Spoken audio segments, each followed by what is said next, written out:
I remember the day clearly, even now.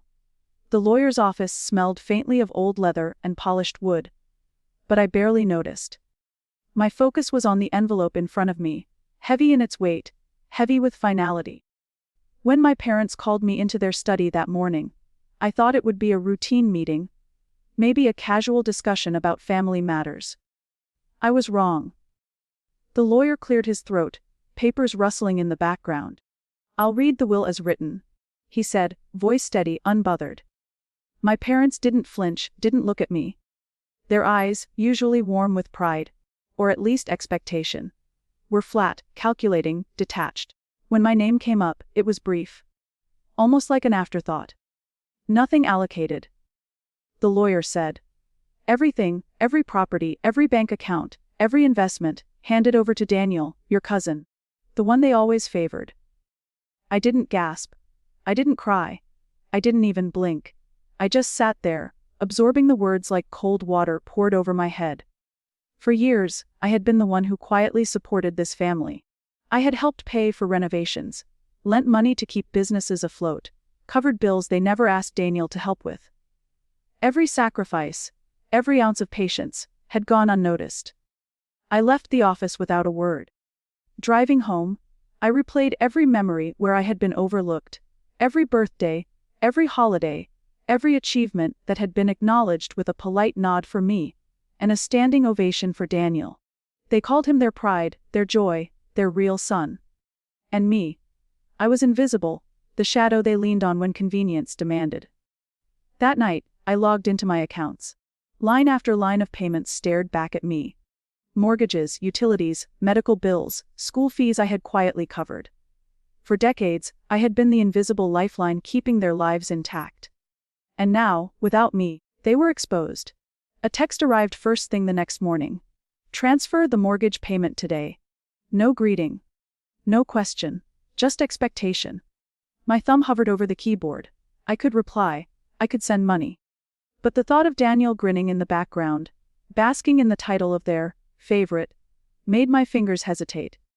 Instead, I typed one line, deliberate, cold. "Ask your real son." The silence that followed was sweet, almost intoxicating. I could almost hear the confusion, the shock radiating through that tiny screen.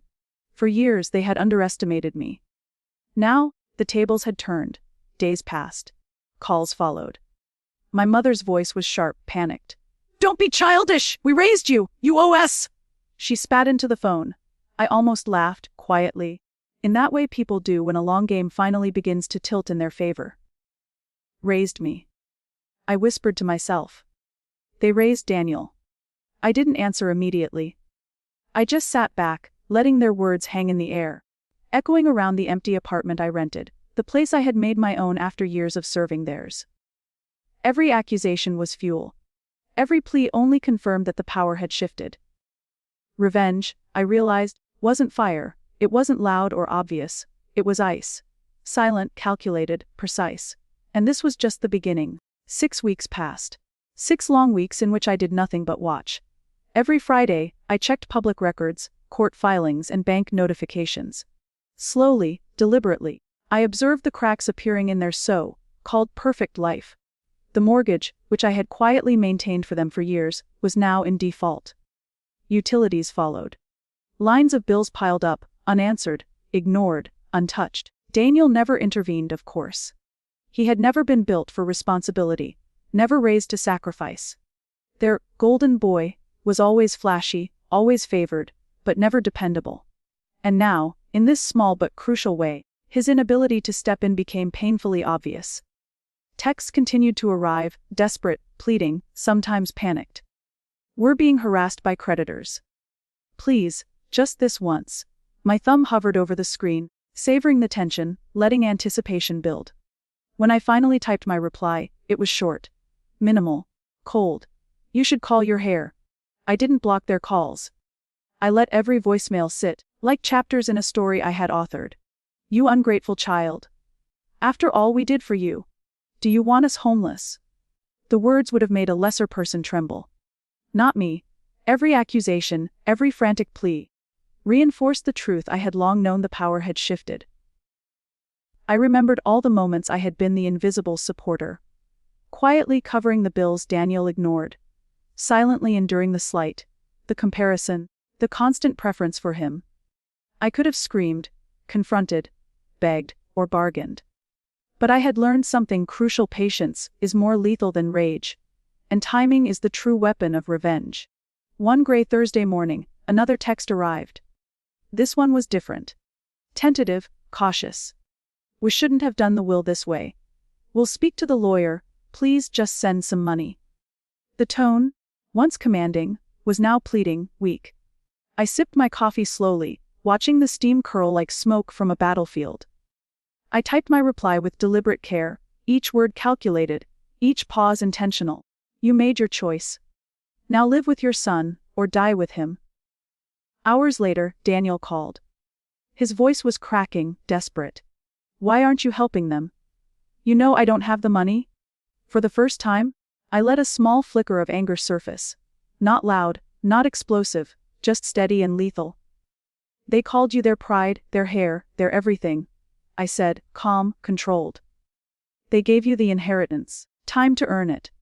He stammered, tried to protest, but I ended the call. Clean. Final. I didn't need to attend the foreclosure auction. I already knew how it would end. Strangers would take the house. My parents would be forced into a cramped apartment Daniel couldn't afford. The golden boy had become a burden, and I finally felt the weight lift from my shoulders. Revenge, I realized, wasn't about anger. It wasn't about loud confrontations or explosive moments. It was about ice, patience, precision, and letting people live inside the consequences of their own choices. And now, my lesson was unfolding beautifully. The day the auction notice disappeared from the courthouse website, I sat very still. It wasn't triumphal. There was no gloating laugh, no vindictive dance. Just a quiet, steady satisfaction. Like a cold wind that finally unclenched your shoulders. The house had sold to someone who'd never known our birthdays, or our arguments. It was just a slab of value moved out of reach. My parents had moved into a cramped apartment that smelled faintly of damp and loss. Daniel called maybe twice in those first weeks, voice thin, exhausted, asking if I could help just a little. I answered once, then let it go to voicemail. Weeks became months. I watched from a safe distance as their lives rearranged themselves around consequences they had chosen. Neighbors who used to smile politely at my mother now offered awkward condolences. Old friends called less. The social circuits they'd relied on shrank. It was almost cruel how quickly applause evaporates when the trophy disappears. Then something unexpected happened: an invitation. An envelope, plain and precise, arrived with a letterhead I recognized, because it had appeared in my professional life more than once. My parents had not known, when they packed up their lives, that the hospital I ran had recently absorbed several small practices and clinics in the region.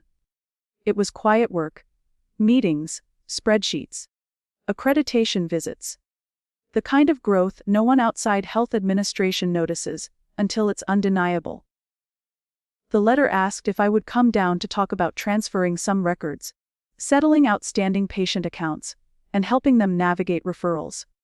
It read polite, almost hopeful. I almost crumpled it. Instead, I brewed coffee and sat with it on the table like an artifact. For years I had run through their needs without fanfare. I had covered late payments and emergencies because it felt like the right, private thing to do. But this felt different. I had designed this boundary carefully. I had not engineered someone's ruin for sport. I'd set a line, and for the first time they'd been forced to stand where I'd stood for them so many times. When I walked into the meeting, the same old study was gone. We met at the hospital's administrative suite. A sterile conference room with glass that revealed a humming corridor, and people who actually cared about systems. My parents' faces had lost the practiced ease of entitlement. My father's jaw tightened when he saw my nameplate. My mother's hands trembled around the cup of water she'd been given. Daniel hovered at the edge of the room, that awkward, apologetic posture of someone who'd been thrust into a role more than he'd earned it. They spoke with the lawyer at first, legalese and requests. Then my father looked at me. Really looked. And for a breath, I thought I might hear an apology. There was none. Instead, he cleared his throat and began to explain how hard things had been, how they'd been embarrassed, how they didn't know what to do.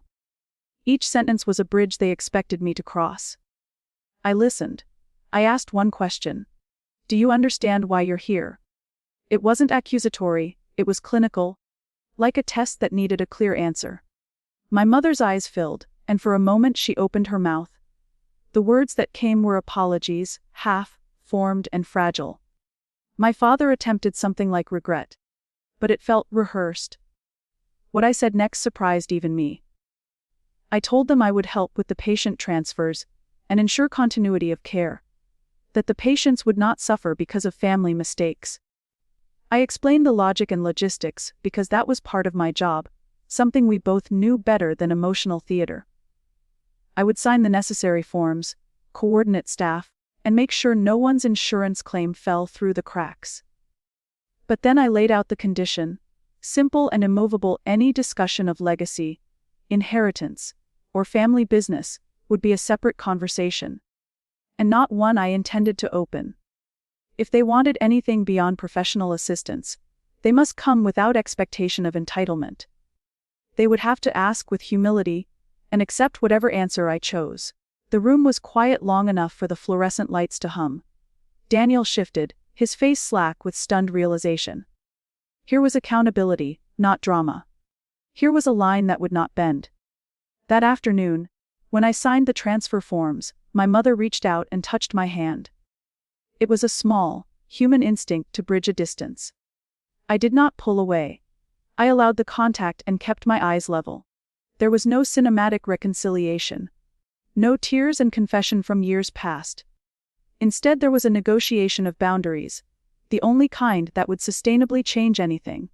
She whispered, "I'm sorry," like you might after learning a hard fact. I answered, quietly, "Then show it. With actions." Time healed some things, time exposed others. Daniel, under pressure and owning his errors, tried to do better. He took shifts at a clinic, showed up to billing meetings, and learned the baffling, tedious work that sustains a practice. It was slow and often clumsy, but it was something. My parents, for their part, grew quieter. I do not know if they felt shame or if the daily inconvenience simply wore them down into humility. Maybe both. What I gained, in the end, wasn't the hollow comfort of having the last word. It was something sharper and cleaner: respect. Not the performative kind that comes from applause, but the grounded kind that comes from being necessary in the right ways. I reclaimed my time, my boundaries, and my dignity. I stopped being the person who covered everyone's mess by default. I kept the parts of myself that mattered to me. My integrity, my work, my quiet generosity for those who truly deserved it. On some late nights, when I walk past the hospital's darkened wings, I think about that will and the way it forced a reckoning. The revenge wasn't a spectacle, it was a reallocation of responsibility. It made people live in the skin of their choices. And when I sleep now, I do so without the chronic tiredness that used to sit on my chest. The fatigue of being indispensable and unappreciated. People sometimes ask me if I regret it. My answer is always the same: I do not regret drawing a line. I do not regret letting consequences unfold when choices were made. Mercy and compassion still have a place in my life, but never again at the cost of my own erasure. The best kind of revenge, I learned, is not to ruin someone.